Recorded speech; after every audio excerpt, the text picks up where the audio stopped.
To Cody Talks NFL, presented by Blitzalytics.com. And here's your host, Cody Manning. Happy Monday, everybody. Welcome to Cody Talks NFL. I first want to address this. I do apologize. I did not bring this up on the Friday episode. I had to be a good friend, pick up my buddy from the airport this morning that just got in town. So this is why this episode's a little delayed on today's release. So I do want to apologize about that for my listeners. Now let's just go ahead and dive into the three biggest news topics coming from this past weekend. Two are pretty huge. One's kind of light. It's actually kind of light on the news front for once. AB managed to stay relatively quiet this weekend.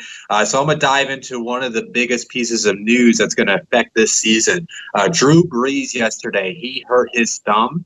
When he on a pass, when he banged into Aaron Donald's arm, he actually hurt his thumb. He's going underneath the thumb. He's going to have thumb surgery on that. He's going to miss at least the next 6 weeks because of that. That's huge.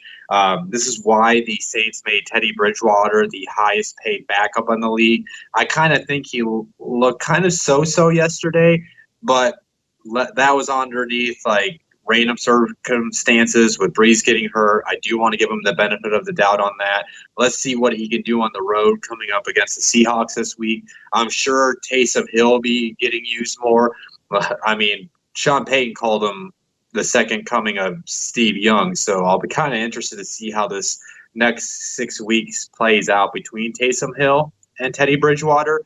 Obviously, their jobs are going to be to just keep the Saints afloat until Brees comes back so they can make that final push for the playoffs at the end of the season. Looking at the Saints' schedule over the next 6 weeks, they're on the road against the Seahawks this week. They got Sunday Night Football against the Cowboys the following week. They will be on. They got the Bucs on week 5. They'll be at Jacksonville against the Jaguars, at Chicago against the Bears, and then they're home against the Cardinals. It's pretty favorable. I mean, the Seahawks will be tough. Cowboys will be tough. They got winnable games against the Bucs and the Jaguars. Bears will be tough on the road, winnable against the Cardinals at home. And then it looks like ideally they're looking for Brees to return during their bye week, and then they'll come back home against the Falcons. So if they can manage to be like 4-4 when he comes back, they can still, try to win the division, of course, and they'll be able to make that push for the playoffs. Now, it'll be interesting to see if any of the NFC South teams can take advantage of this. Atlanta looked pretty good last night against they're in their win against the Eagles last night. They could be a team that could take advantage of this, go on a little hot streak until Brees comes back and try to take control of this. Let's see if Bruce Arians can work to his magic. Maybe Tampa Bay can, just get on a streak. And they definitely want to take advantage of that Week 5 matchup. So it'll be something to monitor and see if this either makes or breaks the Saints 2019 season. Moving on, another major quarterback injury. Ben Roethlisberger, he's been dealing with the elbow problems. He left yesterday in a non-contact injury, and now he's going underneath elbow surgery, which will force him to go to the IR. So Roethlisberger is done for the season. That's obviously going to really hurt their chances at making the playoffs this year. I mean, it's such a devastating blow to their team. Mason Rudolph will be the guy in relief for him. He didn't look too bad yesterday, but we'll see what he could do. Now he has a chance to make that audition for him to be the guy after Big Ben. So it'll be interesting to see how Rudolph plays. I'm not sure what to look forward into the Steelers because obviously this is a different team now with Mason Rudolph at quarterback. Who knows? Maybe the team can rally behind him. But as of right now, it's this AFC North to me is going to be coming down to the Ravens and the Browns. So we'll see who can win this North. I kind of expect the Steelers to have a struggling season now without Big Ben leading the way. Third piece of news. There are some kind of relatively NFL news stuff, but I kept that for their team sections in this episode. Los Angeles, the Rams Stadium and the Charger Stadium that's currently being built is going to be called the SoFi Stadium, which is a financial company kind of don't like that name because this stadium kind of, if you guys got to look at what it's going to end up looking like, it's going to be it's going to be ridiculous. It's going to be incredible. I was kind of hoping for a cooler name than just the SoFi Stadium. Hopefully they can come up with a better nickname or something. Not a big fan of that. But I'm going to go ahead and dive into the preview for tonight's Monday Night Football matchup. The Browns are on the road against the Jets tonight to wrap up week 2 of the NFL season. As far as injuries, the Browns, they are going to be missing their safety, Demarius Randall. He ended up showing up on the report on Saturday with a concussion, so he's out. Their wide receiver, Rashard Higgins, is dealing with a knee injury, so he's questionable heading into the night. And their lineman, Joel Patino, is dealing with an abdomen injury, so he is questionable as well. Of course, like I talked about on the Friday episode, Sam Darnold's going to be out for a while. We'll see when he's able to come back with mono. Their leader on their defense, C.J. Mosley, is out with a groin injury. Quinnen Williams, their first-round overall pick this year, is out with the ankle injury. Le'Veon Bell will play, but he's on the injury report. He's got a shoulder injury, and Kelvin Beacham's got an ankle injury. Both those guys are questionable. Honestly, this should be if the Browns are who the Browns are supposed to be, this better be a butt whooping tonight. It's plain and simple. I expect the Browns to dominate this team. I mean, they're missing Sam Darnold, C.J. Mosley, and Quinnen Williams. Like, this should not be a game. This should be a statement game for the Browns. And if they don't dominate them, then it's going to surround a lot of questions. Even if they win in a close effort, that's still going to put the Browns in a lot of question heading into week 3 about who they are. But like we saw from this yesterday, a lot of teams were able to shake off that week 1 performance and make people form new opinions about who they can be in 2019. I have the Browns. They should win this by at least like 2 touchdowns or more. I honestly don't expect this to be much of a game. Heading into recapping this past weekend's performances, Bucks and Panthers fans. For the Bucks, Devin White, to update you guys on his MCL sprain, he is day-to-day with that, so there's a chance he will play this week. No major news coming out with the Panthers, guys. As far as how I feel on those teams, please go back to Friday's episode when I recap that game, and then, of course, I'll address those teams as we head into week 3 this weekend. As far as yesterday's matchups, the Cardinals and Ravens. The Ravens did beat the Cardinals 23-17. There's no major news coming out of that game. David Johnson, something to monitor. He did hurt his wrist, but he did return to the game. We'll see if that's something that's going to linger on as we head into week 3. Big stat I found interesting is Lamar Jackson actually became the first player to have 250 passing yards and 120 rushing yards in a game. So Lamar Jackson, he's so far has had one hell of a sophomore season to start. We'll see if he'll be able to keep up this success. He's got a big game coming up against the Chiefs this weekend. As a relatively closer game, I honestly thought the Ravens were going to handle their business. Kyler Murray did his best to keep the team within the game, but he just doesn't have much talent surrounding him. The Ravens did what they had to do. Lamar Jackson had a dominating effort. He was able to throw the ball throughout the afternoon, keep the chains moving with his legs. So it just came down to the Ravens were just more of a talented team, and they just found a way to close it out at the end, even though the Cardinals did have a chance to win this in the fourth quarter. Moving on, the Cowboys and Redskins. Cowboys were able to handle business. They won 31-21 against the Redskins. Michael Gallup did get hurt. He's going to be having an MRI done today on his knee, so that's something to monitor and see if it's something significant. Antoine Woods, their defensive lineman, did leave with a knee injury as well. No major news injuries with the Redskins with their injuries or anything like that. The Redskins did play this a lot tougher than I thought they would. But the Cowboys ended up doing what they had to do. Dak looked really good. Ezekiel Elliott had a good day. The defense had a good day. But yeah, I mean, this game came down to how I thought it was going to be, that the Cowboys were going to easily handle business. The Redskins just lack the talent on the offensive side of the ball right now. So until they can put something better together with that offense, this is probably how most of their games are going to go 2019. And I look at the Cowboys continuing their success, especially since they're going against the Dolphins in week 3. Now, moving on, the Tennessee Titans and Colts got into a very tough AFC South matchup. It came down to the wire. Colts ended up winning 19-17. No major news with the Titans as far as injuries or anything. With the Colts, their cornerback Pierre Desir had a bone bruise. He's expected to miss time. But luckily for the Colts, they do have some depth at that position. Quincy Wilson was able to do fine in replacing him on his snaps in the second half. Biggest piece of news that came out of this game is Adam Vinatieri missed 2 PATs. It's like his 4th straight game. He's been missing some kicks. He told reporters, "You'll hear from me tomorrow," which is today. The press conference hasn't happened. There's been a report that he's going to have a press conference. This is typically the day that the players have off, so most people are thinking he's going to retire. There was a report last night that the Colts are going to see if they can talk him into staying. So as of right now, I think it's possible Adam Vinatieri will retire. I'll have an update that on Friday's episode. If he does, it just sucks that he'll have to go out this way, because I want to see him go at least on a playoff run or something, at least kicking well whenever he retires. I'd hate to see the greatest kicker of all time have to end his career just because he just can't make kicks anymore. It just sucks to see, but it happens to a lot of players. It's eventually age will catch up to you, besides maybe Tom Brady. Other than that, I thought the Colts defense looked great.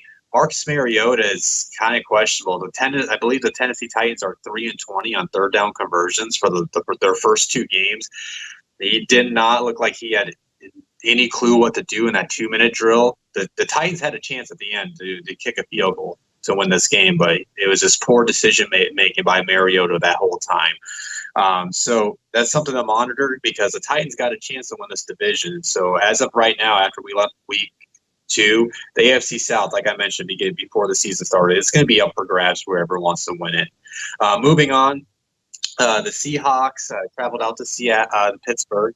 Obviously, Ben Roethlisberger had to leave the game with an injury, and that led to how the game was going throughout the afternoon. The Seahawks did allow the Pittsburgh to get close, though. They only won 28-26. No major news or injuries for the Seahawks. The Steelers actually did lose James Conner as well in that game. He's got a knee injury. Waiting on more on that as far as the MRI to confirm if it's anything significant. The Seahawks, their defense is not that great right now. They definitely need more help in that secondary. DK Metcalf looked great. He caught himself a touchdown yesterday. Russell Wilson's looking great. He had 3 touchdowns. Other than that, like I said, I don't know how I feel about the Steelers right now. We're going to see if Mason Rudolph can be that guy for them since Big Ben's out for the season. If James Conner's going to miss time, that's obviously going to hurt their offense too. So, man, things can get really rough for the Steelers really quick. So we'll see if they're able to rally up for a win this week. But if they fall 0-3, it could be a very bad season for Pittsburgh fans. Other than that, Seahawks will head home 2-0. And honestly, I think even though the Seahawks haven't looked great to begin the season, they never look great in September. So the fact that they're able to win and not look great at the same time, that could bode well for how long they do in the rest of the season. We'll see if they can handle business against Teddy Bridgewater and the Saints this week. Moving on, the Buffalo Bills and the Giants. Bills handled business. They won 28-14 against the Giants. Devin Singletary, their rookie running back for the Bills, he was looking really good. Then he had to leave with a hamstring injury. We'll have to see what the MRI confirms with that. Giants, there was no major news or injuries when I put together the script, but right before I recorded the show, I just saw that Pat Shurmur has not yet named Eli Manning the starter for Week 3. So that's something to monitor. Maybe Daniel Jones will get his start this week against the Bucs. Because I did see a stat yesterday that right now Eli Manning in his career is 116-116. He's got a perfect 500 record. So if he loses one more, he could end his career below 500. And I wonder if that will affect how the Giants handle his benching or not. Maybe they just try to keep that quote-unquote Hall of Fame legacy intact, because obviously there will be an argument against that if he finishes his career below 500. Something to monitor. If anything does come up, I'll obviously update that as we on the Friday episode of Cody Talks NFL. Other than that, Bills handled their business, man.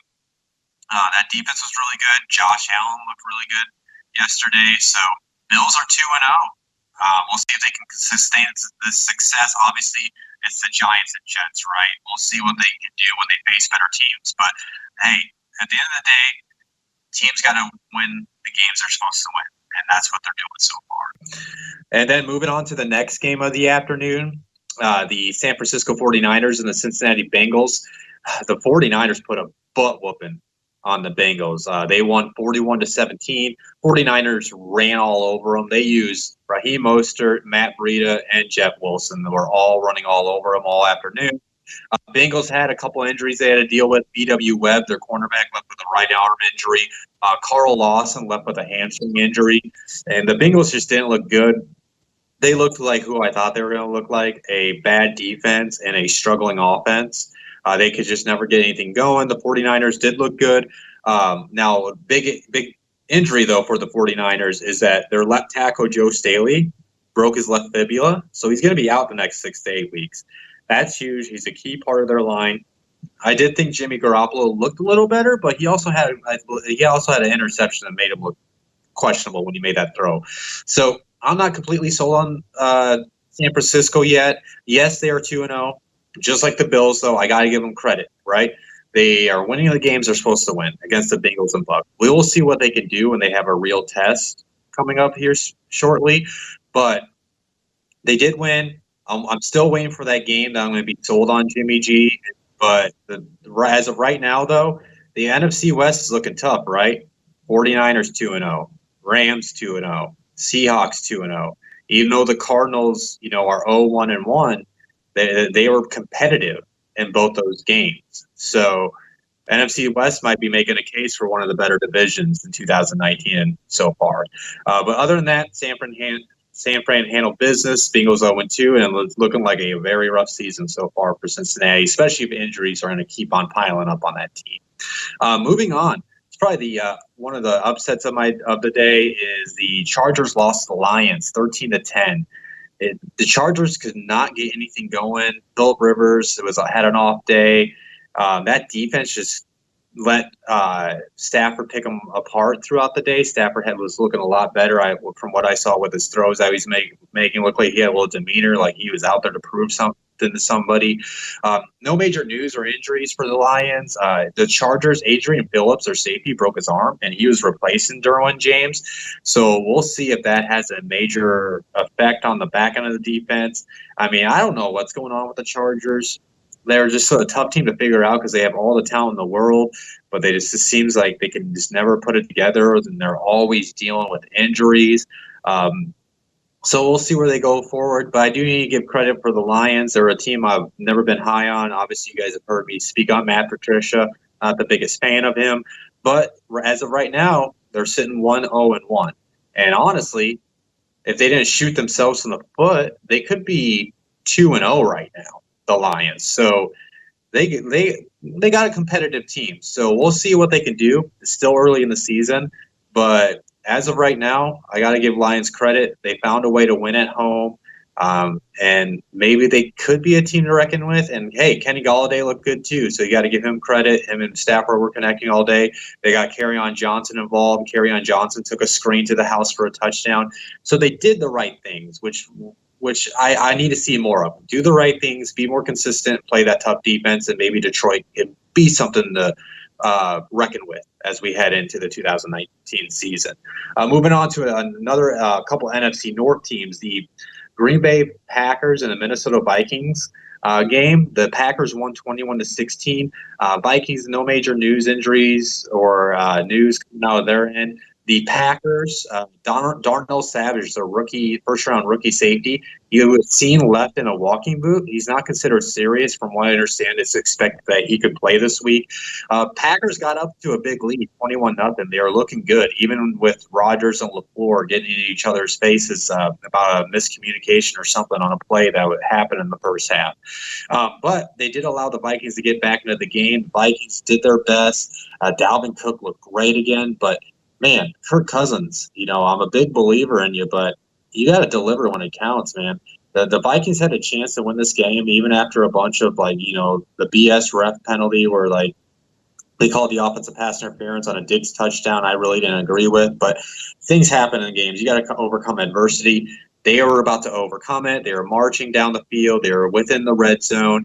And then for whatever reason, Kirk Cousins just lofted the ball up in the air on a first down play when you really didn't need to, and you're running the ball down their throats. Like, Vikings should have won this game. It was a poor decision by Kirk Cousins. He's got to step his game up. The Vikings have all the talent in the world, but as of right now, the Packers are 2-0. I got to give credit, too. That defense is a lot better than what I thought they could be entering the season. So if the offense can continue to improve, get Aaron Jones involved like they did against the Vikings, maybe this is the Packers division. Maybe the Packers are coming back, but I'm not completely sold on them. Even though they're 2-0, I want to see more of it, but they did make a statement to me with this win over the Vikings.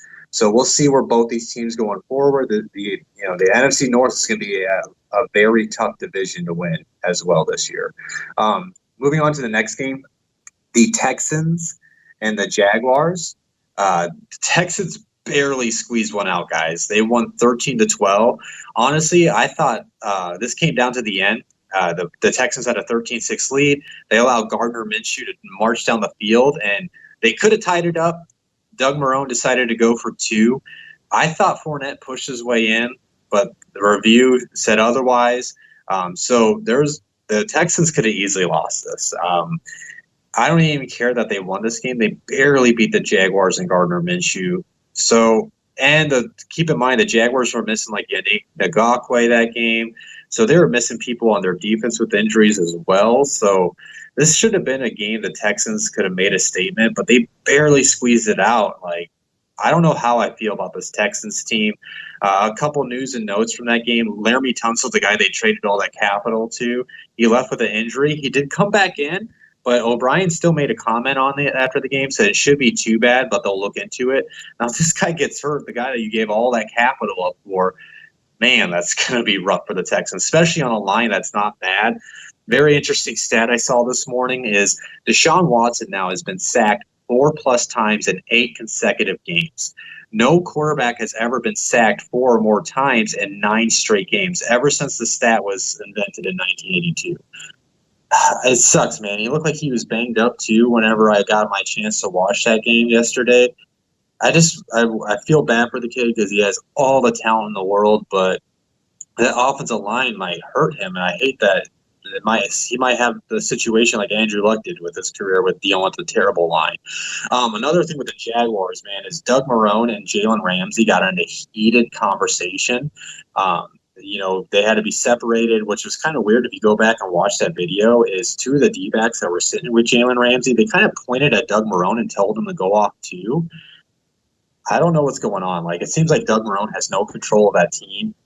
I think he understands this too, that if he doesn't win this season, he's out. That would make sense why he's going for 2 when he could have took the game to overtime, right, and had a chance to win. It's early in the season. You're kind of already taking a gamble on that. I think Doug Marrone's seat's kind of heating up, and maybe Jalen Ramsey's seat shouldn't heat up based on his play, but based on his attitude. I wonder if his time is up in Jacksonville, if he'll be a trade candidate as we head down towards the trade deadline. So that's something to monitor. And like I kind of hinted at with the Texans' performance against this Jaguars team, I don't know if they're the team to win the division, but as of right now, Texas 1-1, Colts 1-1, Titans 1-1. We'll see who can win this thing. Heading on, another butt whooping, which was expected.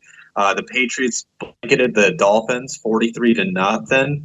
Isaiah, this is kind of crucial though. Their first round pick from 2018, Isaiah Wynn, did suffer a toe injury for the Patriots. He's getting an MRI to confirm that. Now, there's one team that can overcome injuries to their line with their offensive line coach, Dante Sarnicki, is the Patriots. But obviously, missing their left tackle will be a huge blow for the Patriots. But they got so much talent on the outside, they can kind of, make up for any injuries to the line. Kenyon Drake is on the trade block for the Dolphins. That was reported by Jay Glazer yesterday.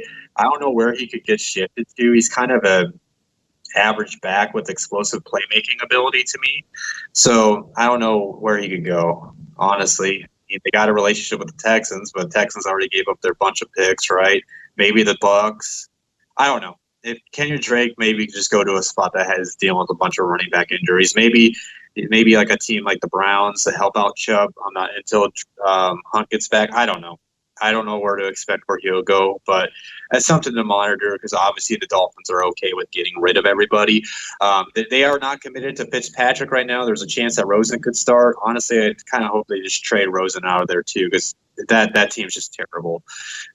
Moving on, the Kansas City Chiefs and the Oakland Raiders. The Chiefs won 28-10. This was kind of a weird game, right? Because the Raiders got up on them 10-0, and then Patrick Mahomes exploded in the second quarter of that game, scoring 4 touchdowns. He was 12 for 17, 278 yards and 4 touchdowns. The last player to do that was Drew Brees in 2008. So it's been 11 years since somebody had a quarter like that, and that ended up being the game. They won 28-10. Nothing really happened the second half. Both offenses. As far as like injuries, the running backs of the Chiefs did get banged up. Damon Williams left with a knee contusion. We'll see if that puts him out for a week or if he's just going to be a day-to-day. Shady McCoy did leave with an ankle injury. It's not considered serious, but they're going to have an MRI to confirm that. But as we saw with Patrick Mahomes, I don't really think it matters who's in there. Demarcus Robinson had a big day. McCole Hardman had a big day. I mean, that offense is just going to keep on moving as long as number 15's taking snaps. With the Raiders, the biggest thing with them is Trent Brown, one of their big off-season accusations, who made that line look really good. He left with a knee issue. It actually happened when he was making a tackle on a Derek Carr interception. They're going to look at it. They're going to obviously hope it's just some soreness that Gruden was quoted last year saying. So we'll see if he's okay. The Raiders, they did play him tough at the beginning, but you only can contain Mahomes so long. They did try to do the ground and pound like I thought they would to try to put themselves in winning position, but we'll see what's going forward. With how the Chargers look, with how the Broncos look, with how they handle business against the Raiders, the AFC West is the Chiefs to lose at this point. And we'll just see if the Raiders can continue to build upon, and let's see if Carr can shake off his bad performance from Sunday for the Raiders. Otherwise, they could be in a long season as well. Moving on to the other game of the afternoon, the Rams and Saints game. Obviously, with Brees going down, that had a big, significant impact on the game. I think it took all the wind out of the Saints, and the Rams did what they had to do. Take advantage of Brees being out and just handle their business, and they did. They won 27-9. No major news or injuries coming from that game. This came before the game.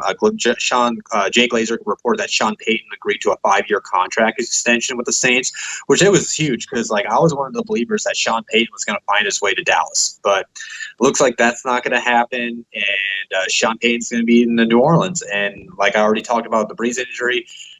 Teddy Bridgewater has a chance to audition for himself to be that long-term answer for when Brees retires. But if Teddy doesn't look good, maybe this is another team that's looking at a quarterback in the upcoming draft class.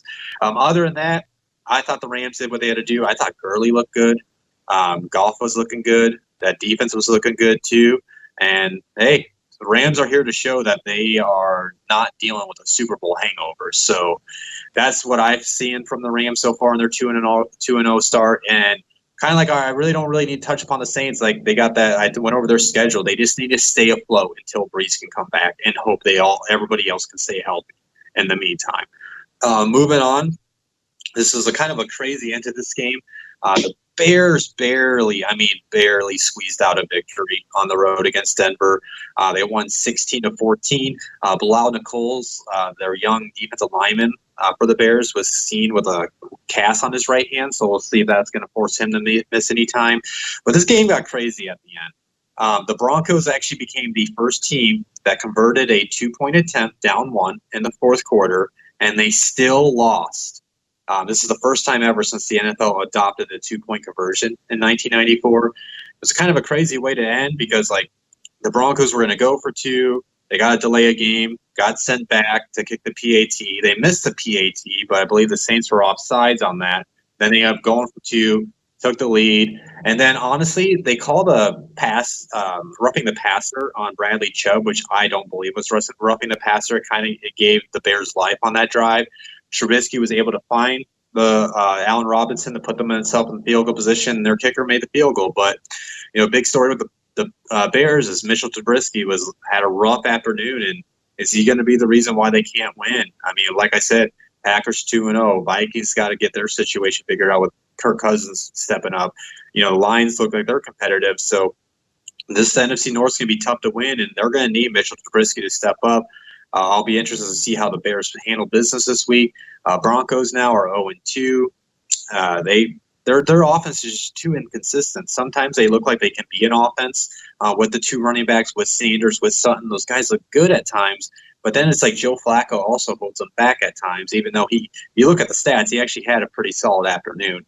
But he's got to find more consistency if this Denver Broncos are going to want to turn things around before it becomes a long season for Denver fans. Moving on to last night's Sunday night game, ended up being a pretty good game between the Falcons and Eagles. Falcons found a way to squeeze it off 24-20. Now, a big part of that might be because of how many injuries the Eagles suffered. Tim Jernigan, their defensive lineman, he broke his foot, so he's going to be out for a month or so. So they're already out, him and Malik Jackson. It's only week 2. Alshon Jeffrey left with a calf injury. Deshaun Jackson left with a groin injury. No updates on those guys if that's going to cost them to miss time. Dallas Goedert, he injured his calf in pregame, and he had to miss the game. So major new injury blows. And the one biggest thing, too, was Carson Wentz. He left with a concussion. He got cleared to come back in. I honestly thought he hurt maybe his ribs on a shot earlier in the game. And then because after that shot, he threw a very terrible interception to, I forgot the player's name that was laying on his butt and just landed in his hands. So Carson Wentz looked bad after that point, which sucks because I thought he could have a MVP-type year. But if he's dealing with another injury, man, that's going to be very rough for him in his career. This is another injury-prone quarterback, and I hope that that's not the case. Caleb McGarry for the Falcons, their first-round rookie, actually got carted off the field, but he ended up coming back into the game and playing. Matt Ryan had an up-and-down night. He threw some terrible interceptions while looking great at times. Julio was Julio. You got to give him credit, man. He put that team on his back and led them to victory, especially that game-sealing touchdown that he had in the final 2 minutes. And give it up for Julio. Everybody talks crap about him not scoring touchdowns, but now he has the longest active streak with a touchdown in a game. I believe it's now at 6 games. So, yes, guys, Julio does know how to find the end. I think that narrative has been put to rest for the time being. But give it up for the Falcons. They won. They looked impressive. Their defense was hitting last night. And if this is the Falcons team we can see every week, and they can deal with the injuries to the line, the Falcons need to take advantage of this, and they have a chance to, kind of try to run away with an early lead on the NFC South with Breeze being hurt. This is something to monitor over the next 6 weeks and see if Dan Quinn and Atlanta can take advantage of this. I'm looking forward to see if we're either going to see an inconsistent team from Atlanta or if this is the team we're going to see from now on from Atlanta. As far as the Eagles, it sucks, man. Like they're my Super Bowl pick, but if they're this banged up, man, like you can't expect them to last all year with these type of injuries. They did have a chance to win too. I forgot to address that. Carson Wentz did hit a beautiful ball down the sideline at the end of the game and went through Nelson Aguilar's hands. He's got to make those type of catches if Deshaun Jackson and Alshon Jeffrey are going to be out over a period of time. He's got to make those catches. Otherwise, the Eagles are going to fall into a hole earlier in the season, especially with how the Cowboys are playing. They can't afford that. So we'll see if the Eagles can shake this loss off and just get right back to playing football and just find themselves a way to win and deal with the injuries that they're already having to deal with at the beginning of the season. That's all the games and stuff. As far as I want to give my Thursday night prediction because obviously I won't cover that between now and then. The Titans are traveling to Jacksonville. This will be an interesting game to watch, right? Because the Jaguars did play the Texans pretty tough on the road. The Titans they look up and down against the Colts this past weekend, but because the Titans look pretty good on the road against the Browns, I think they have always traditionally struggled against the Colts. The Colts record against them since 2002 is something ridiculous. It's 26-7. So for whatever reason, they always struggle against them. And if I remember right, I wish I should have pulled that stat when I was doing my research for the show, but the Titans have won like the last 4 to 6 matchups against the Jaguars. They have their number. I think the Titans win this game, and I think they actually win this pretty handily. I think the Jaguars struggle Thursday night. It might be one of those ugly Thursday night games. And here's my producer question from Rob. Biggest surprise through week 2? Off the top of my head, biggest surprise since week 2 would probably be just I am buying myself time, guys. I ain't gonna lie. You know what? I'll say the Ravens, and how the AFC North is gone so far. Yes, the Ravens, they had the Dolphins and Cardinals, but they have looked impressive in those wins, right? They're 2-0, and if the Browns fall flat on their faces and somehow let the Jets win this game, right now, as of right now, as of this recording, the Browns are 2-0, and the rest of the AFC North is 0-5. And I thought the AFC North was going to be a lot more competitive. Now, obviously, like I said, the Browns can win this game. The Ravens got the Chiefs, but Ravens have been impressive. And Lamar Jackson's performance, I got to eat crow. He's looking impressive this season. He was making some really good throws on the sideline, deep throws on the sideline yesterday. So that's my surprise team. I want to see if the Ravens can sustain this success as they go against better teams like the Chiefs this Sunday. It's definitely one of the marquee matchups as we head into week 3. And thank you guys for tuning in to my Monday episode. Again, I want to apologize for it being late. I was just being a good friend. So if you hate me for that, reevaluate your life. Other than that, guys, please like and subscribe if you like what you hear. If you guys want to reach out to me, my Twitter is @Cody Talks NFL. Shoot me a question. Shoot me any suggestions, any segments you maybe want me to do. I'm always open ears for that type of stuff. Also, too, guys, if you don't have time to watch this on YouTube or listen to it on YouTube, my audio version of Cody Talks NFL will always be uploaded to the Blitzalytics podcast network. It will obviously come about a little bit later than our YouTube show, but the audio part will be on there. So please like and subscribe. We're on Spotify, SoundCloud, Stitcher, iTunes. We're on a lot of podcast networks. And we got tons of great shows on there too. You guys will like to listen to. Speaking of that, it's my fantasy football hot seat. Me and my wonderful producer of this show, Robert Robertson, better known as Rob. We do the fantasy football hot seat. That will be coming out every Wednesday afternoon, at the latest Thursday morning. So if there's any technical difficulties, so please tune into that. That's my other show. And then last little plug, guys. Blitzalytics is doing a fantasy football charity league. We got great people on that, like Marcus Grant, Aaron Schatz, Zach Moore from Over the Cap, and of course a couple Blitzalytics teams. And there's 10 teams in there, 10 charities. It's for a great cause. I just want people to go donate to all 10 charities or just one of the charities. The website is go.rallyup.com/allheart/campaign. And you guys can pick and choose. Basically, all that charity money that they raise can help them with the waiver wire orders, stuff like that. So please go donate, guys. Other than that, thank you for tuning in again. Blitz out.